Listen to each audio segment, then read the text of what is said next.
Good morning. Happy Sunday to every one of you, wherever you are this morning. Oops, it's afternoon. It's in the afternoon, my people. But I'm just saying, listen, Miss Bev is in the kitchen, and Miss Bev is going to help you today to never ever burn your rice again. What did I just say? I am going to teach you how to prepare the best rice ever without burning one grain. You know how sometimes you cook the rice and no matter how much you lower the heat, you still have that little amount that sticks on the bottom? After today, you will never have that happen to you again. So cook with Miss Bev in the kitchen, and then for a moment we're going to just have a mess about why you should stop sitting and waiting for opportunities, but to just get up and go get it done. So let's go, guys. My aunt taught me this. My aunt is here from Jamaica, and she came in here on Wednesday, and she cooked rice for me, guys. She made rice. And today I'm going to show you exactly. She said when she was the person talked to about it, she didn't really, so I'm going to turn on the fire. So when she came here, it was like the first time that she tried it, and we had perfect rice. So I just turned the fire on, guys. And so if you look in here, you see that the water is just sitting there. There's nothing in it. There's no steam, nothing at all. It's just the, let me put it back to one. It is just the water in the pot. I just turned the fire on, right? See, it's cold. I'm touching it, right? So what I'm going to be doing, the way I cook my rice, I add a little olive oil to the water just so that it doesn't, it keeps the rice separate. It doesn't get sticky. But with this way, my aunt didn't use that. She just cooked it in the water with a little salt in it, and it came out perfectly. So the water is there. As I said, I'm going to add a little olive oil to my water. And I'm doing that because, as I told you guys, I'm not doing the meats anymore. So I'm just mostly a lot of vegetables, a lot of sardine, a lot of salmon. That's my go-to. So this is the extra virgin olive oil. Where's the camera? I don't know where the camera is. And I'm just going to put a little bit in my water. Oops. All right, guys. I'm just gonna tip a little in my water. Oops, that's it. And again, you prepare, you put what you want to put in your rice, guys. You prepare the water the way you want to prepare it.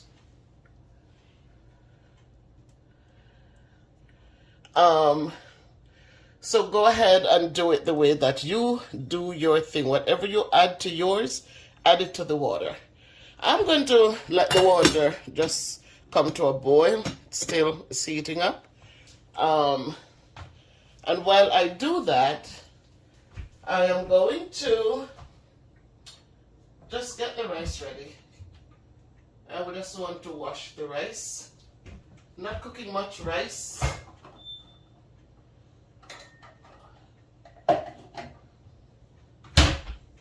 I'm not cooking much rice. So while the water is getting ready, I am going to measure the rice.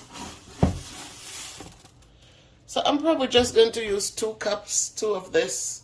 That's my measuring cup for the rice. So I'm going to use just 2 of that. Oops, 2. Yeah. 2. Well, not so full, but. All right.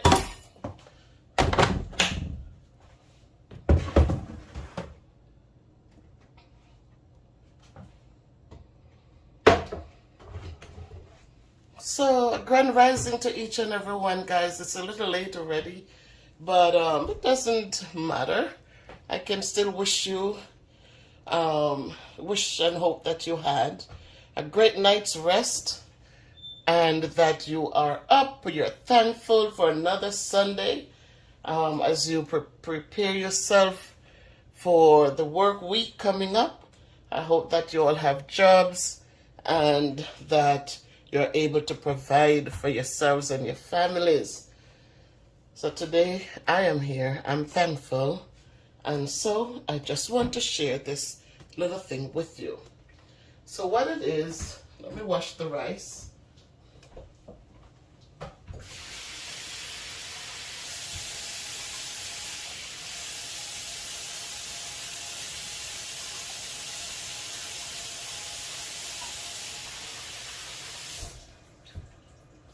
I like jasmine rice.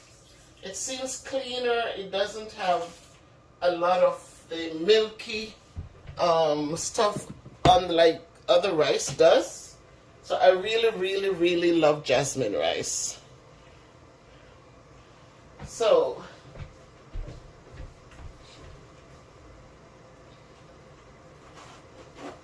all right. Notice what I have here, guys. What is this? It's just paper towel, right? Paper towel?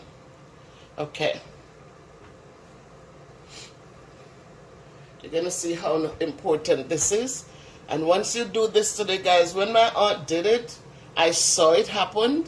And I said, you know, I have to share this with my family, my MBP family and friends. And I tried it without her around. I just followed exactly what she did. And listen to me. I know some of you might not. I don't know about the paper towel but I know some people rather using a hand towel to do their dishes. So if you don't have paper towel, it's going to, it won't work because this works with what I'm showing you. All right, so if you notice there the water is, you could see the bubbles, right? Water is boiling up. So I am going to put the rice in. All right.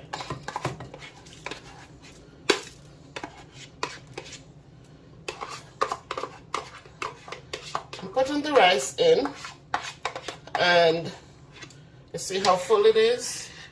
I'm going to make it just boil up for a minute. Just not for a minute, but I just want to see it bubbling. I want to see the water continue bubbling in it. Let me move this up a little bit closer.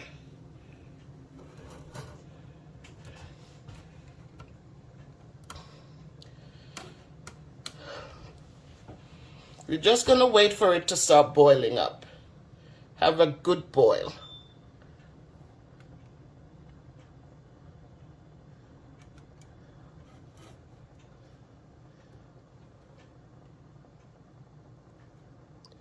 It just needs to get a good boil. You could hear it.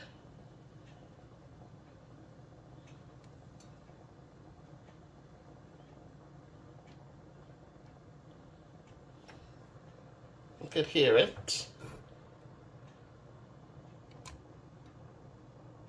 You could see the bubble. You could see it.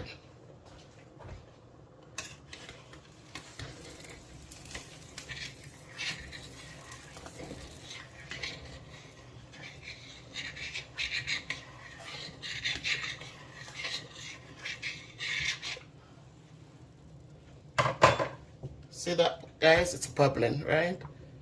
You hear it? It's bubbling. So now I'm going to turn off the oven. See that? I turned the stove off. See, all of them are on off. See that? They're off. They're all on off, right?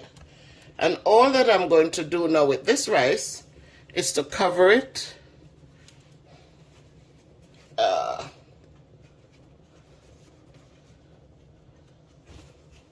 I want to cover it. I want to make sure that the pot is fully covered. All right, see that? The pot is covered with the paper towel, and I replace the cover.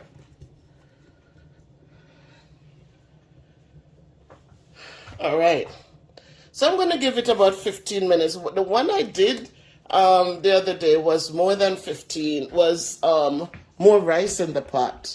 But I gave it 15 minutes and allow it to just sit there And so we're going to go back in there in 15 minutes, guys, and I'm going to show you how that process truly, truly, truly makes the best rice ever. I will go back in and show you how that did a good rice. And what I liked about it is that you enjoy every grain of the rice that is cooked. There's nothing sticking to the bottom of the pot. There's nothing, it's just, I've never seen that before. And the rice is properly cooked and enjoyed. So I am here today, and I'm hoping that, I'm just here. And I'm hoping that when I'm done with this, that you will try it and you will share it with others so that they too can enjoy. Eat rice that is easily cooked. You can't forget it on the fire and it burns anymore, because you're going to turn off the fire once it starts boiling. Once you see the water bubbling, you turn off the fire and just let it sit with the paper towel covered it and the pot cover snugly fitting in there. So we're going to see the outcome later. So how are you where you are? Tell me, how is your day so far? Last night we had rain. Yesterday we had rain in the day. Then later in the night we had more rain and wind. Stormy, guys. But this is hurricane season. What more can we expect, right? It's hurricane season. So we're going to get the storms and we're going to get the heavy winds. And we just pray that people are safe when it's all over. So today I want to say to you guys, I want to ask you, why is it that we're sitting, waiting for opportunities to come? Why aren't we getting up and going out there to find those opportunities? Why aren't we taking our chances now and trying to get better for ourselves? I know that it's not easy, I know it's not. But as I said, I am here on vacation, and it gives me a chance this year to have a different look on things. I look on YouTube, and this is what is getting in my head. And I said, how is it we cannot get up and make YouTube work for us? Why aren't we opening stores on YouTube, trying to sell on YouTube? I don't know. I'm just saying, why isn't that we as a people are not utilizing the things that are around us? I see some people in other countries, like especially in Jamaica, that has so much content, so much resources that people are waiting to see. I saw this young lady who lives in the very remote area of Jamaica, but she does her farming, she does her things, but she said to get the food to the market is the hardest thing. The hills to climb. I remembered when I lived in those kind of areas in Jamaica, where it's just a track to get to the home and from the parochial road. And then you run through the parochial road to get to the main road. And I remembered, how hard it was. To where you can walk side by side. It's just a track. We call it a track or a pathway that you just follow and go where you need to go. And this lady she put out there, she said, she asked for a donkey. She said if she get a donkey, it will help her tremendously. But even though she lived in that remote area and it was hard, she did her farming. She didn't sit back and say, oh God, I can't get food from here to there. Oh, I'm so tired. Oh, I need to this, I need to that. She was getting it done. She asked her what she needed, not for what she wanted. She asked her what she needed. She's raising her chicken. She's doing all those things in that remote section that taxi couldn't take anything up there for her. No taxi could go up there, no car, no anything could go up there. But she never sat down and folded her hands and said, well, how am I going to get this done? How am I going to get, how am I? She never sat and did that. I am so impressed with her story. And she didn't sit and wait. She got up and she asked. And the Prime Minister of Jamaica did give her a donkey. But not only the donkey, but rather also brought her something to help pluck her chickens so she's able to pluck them faster. So she got the donkey with the pads, with the pack saddle. So she had the thing for the donkey's back. She has everything. She says it's a healthy donkey. And when she tell the little story about how she run and she run and she run through the bush to go make sure she meet the Prime Minister that day, when she asks her the donkey, it is so exhilarating. It is so refreshing to hear her. She didn't sit down waiting for opportunities to come to her. She started working with what she had, where she had it. And then when she needed more, guess what? They saw that she had the foundation laid out. So they were willing to help her. It's a good story, guys. It is such a good story. I don't remember what the title is, but if you put in somewhere by Prime Minister giving the lady the donkey, I'm sure that is the only story you're going to see with somebody begging for a donkey. She's not opening her hands asking for money to do anything. She asks for a donkey. Just a donkey. And it touched my heart because that's what we need to do. Use what we have where we are. And when people see that and you reach out, they will help you along the way. So she planted her food and she have now an easier way to pluck her chicken them. The Prime Minister following her on her thing. That's what he says, and I'm sure he might be following because it's a good story. These are the stories we want to hear. Every day you get to be about killing. But the good stories we never hear. So I like that story. I like it so much because she started building her foundation. She didn't sit down and say, well, me don't can do better. Me and the kids have to stay in this nasty, in this kind of setting, you know. But she used what she had. The land she had around her, she did her farming.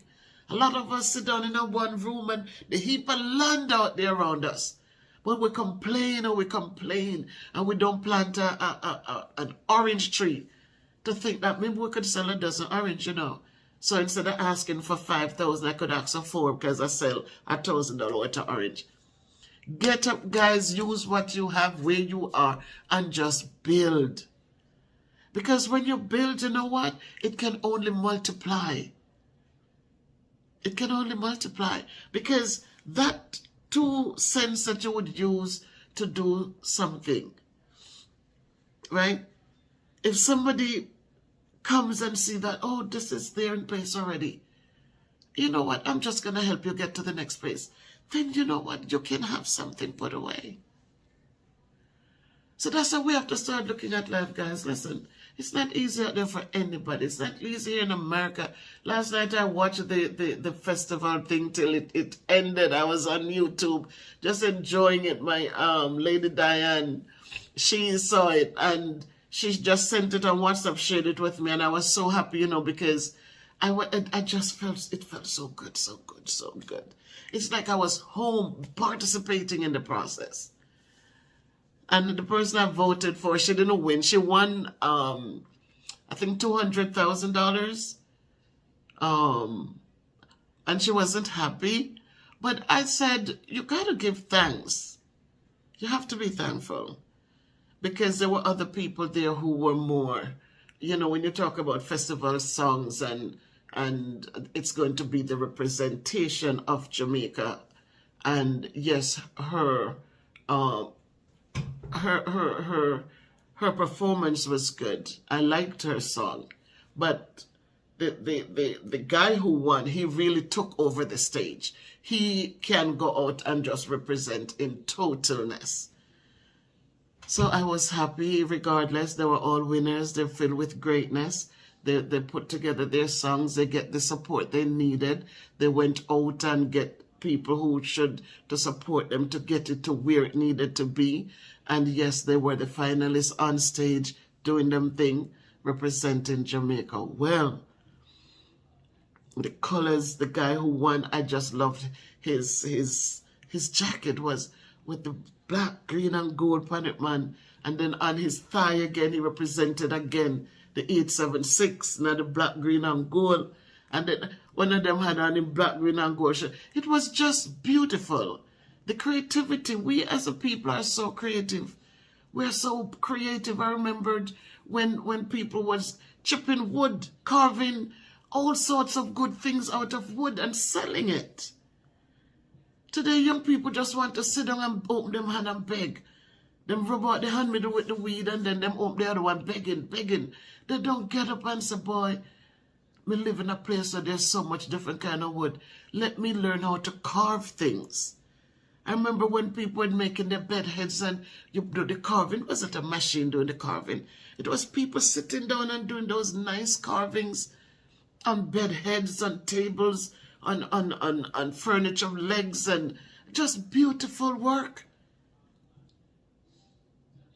People smoking pipe, walking stick. So many people with arthritis. If we sit down and get with stick with nice sticks, polish them down and carve beautiful carvings on them.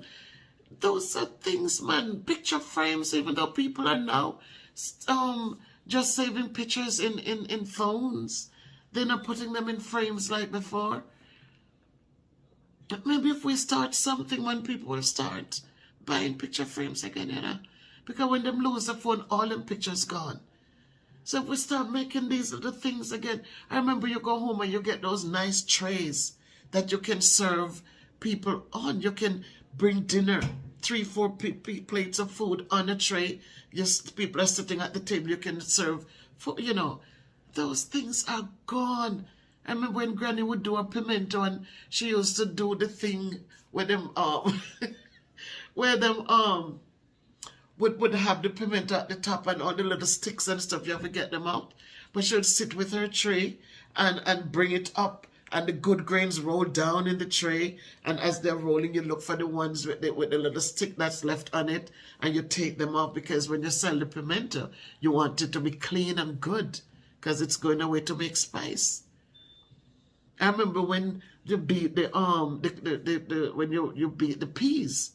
And you take the tray, you wait for the wind, the direction that the wind is blowing in, and you would go out and fan it and blow out all the extra trash out.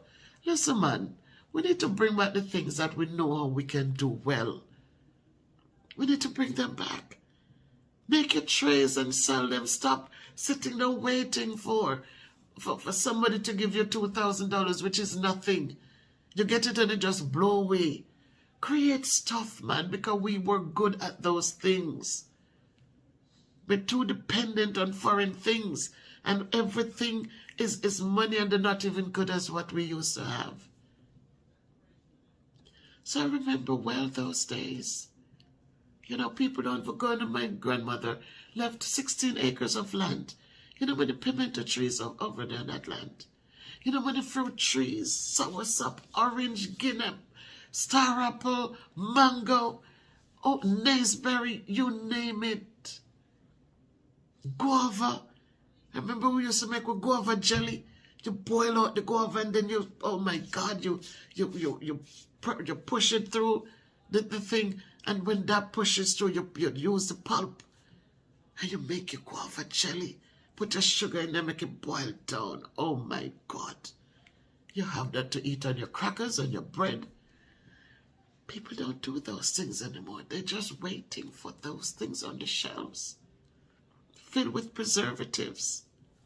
Filled with salt. So guys, listen. I'm just... Miss Bev is just here, you know, because I remember those days well. And I remember that we didn't have money. But when Granny planted her patch of carrot, and they go through and it's ready, and they pull them up and they sell the nice pretty ones, send them to the market.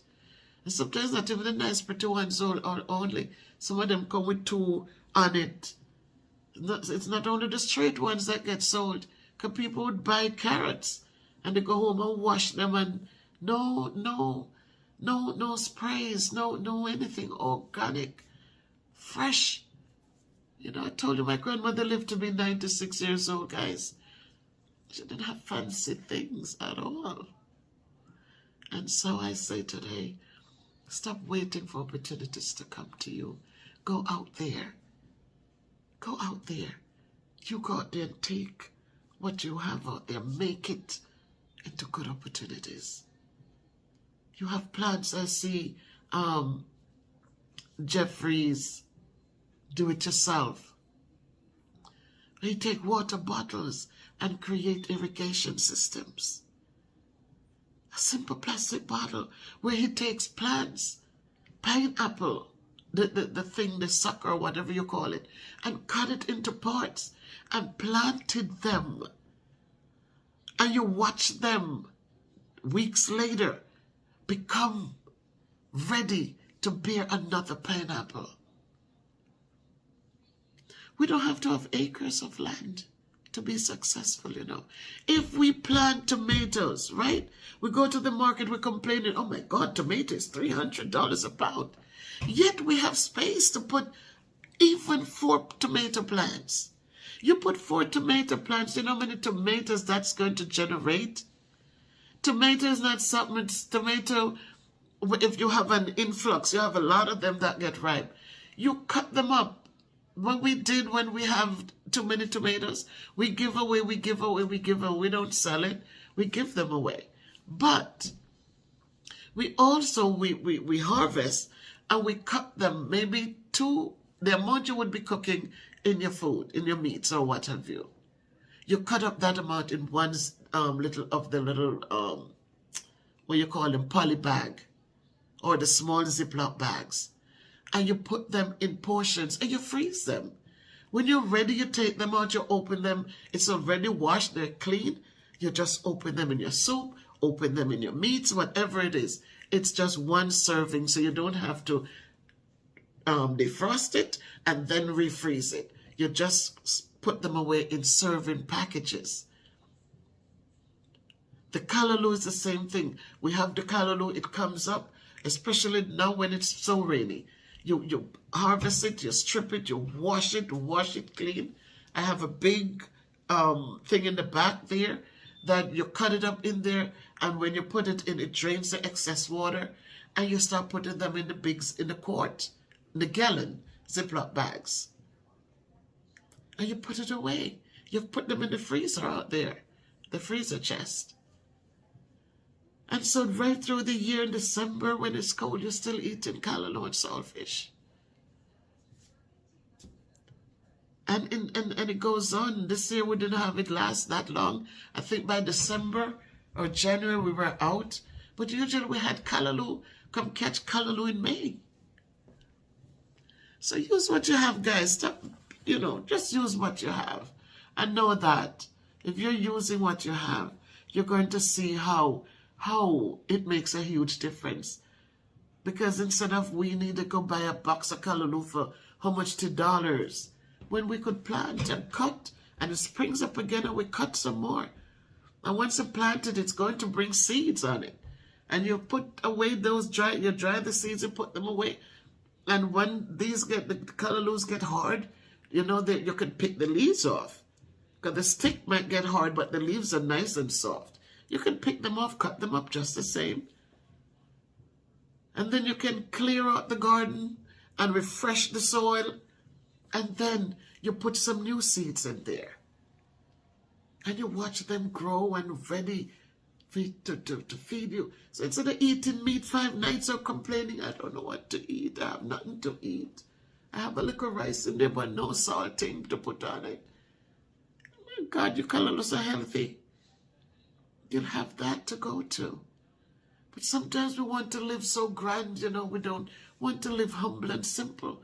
We just want to be buying. And even when you don't have it, you want to buy and buy some more. People, listen, the nicest life is a humble life. I'm telling you, the nicest life is a humble life. Because I like when I could step out and just pick a lemon from the tree and mix my lemonade. My aunt, we went to Iron Shore the other day, and in her backyard, the lemon tree, the orange trees, her friend went down with a long stick, reach up in there and bring down oranges for us. The mangoes, somebody engrafted the mango, so she has common mango and Julie mangoes on the same tree. She has the June plums. She has the regular plums. Right? You just step out in the yard and it is there. And she came up here, what she brought home? fork. Fork. Because now she's going to dig up, and the guy, her gardener, will come and will put in her cucumber, her tomato and stuff. She has her garden that she can eat from. So when you can pull 2 carrots, it prevents you from going to the market with all the stress to go cry down people's prices and to go to only get a few when you have more than enough at your fingertip. Again, you cut up your carrots, you wash them, you peel them, you cut them up, you ziplock them. They are there for a good time. They're not going to go bad. So let's go now, guys, and check out the rice. I'm going to go back and check out the rice. So to the kitchen. I'm sure you're tired of hearing me talking. I'm sure you're tired of hearing me talking. So guys, see, I was in there talking to you all this time. And now we're back in the kitchen. We're back in the kitchen. And there's the pot. Oops. Hey, come on. And there's the pot. All right. And as you know, there was no fire there. You see, fire has been off. And don't let me down, guys. Don't let me down. Don't let me down. I'm going to take the paper towel off.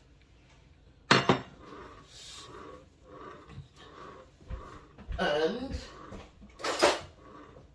I am going to, this is a paper plate, see it's empty.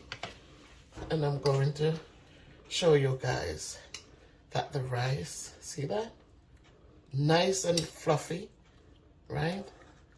And what I want to do, just to show you, I'm going to transfer the rice to another pot, guys. I'm going to transfer the rice to another pot or a container. Oh, I'm going to transfer the rice to a container so that you can see exactly what I said about the rice being cooked, but the bottom of the pan is as clean as ever because the rice does not stick in the bottom of the pan. So here's the rice, guys. And I'm going to pour it into this container. It's a lot of rice. This will serve me for the week. And unlike when we just cook the rice, guys, we know, I don't care who you are, you and I know that we always have that sticking in the pot that you have to put the pot to soak once the rice is finished. Look at that, guys. Clean as a whistle. See that? Clean, people, clean. So this excites me, and I had to share it with you guys. And here is the rice. It is nice, and it's well cooked. And all I did was to cover the rice once it started boiling. Once it started boiling, I covered it with the paper towel. Thank you, Aunt Winsome. Thank you for this idea. It worked again, Auntie. And so, yes, I am thankful to share it with my YouTube family. Yeah, I'm in the house, guys, so my hair. I'm in my tie head. But it's all good. I'm all right. I am good. I am content. I am happy. And so I don't watch the tie head. Look at the message that we just shared. Look at the information you just got. Now go cook your perfect rice, MVP family. Go with love. Go in peace. Go cook your best rice ever.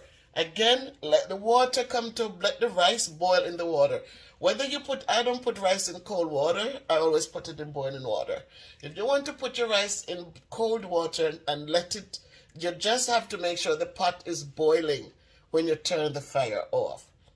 Make sure that the pot is boiling, the rice in the pot is boiling, and then turn it off. Cover with your paper towel and leave it there. This was about 15 or so minutes. I've been talking with you while it was there doing its thing.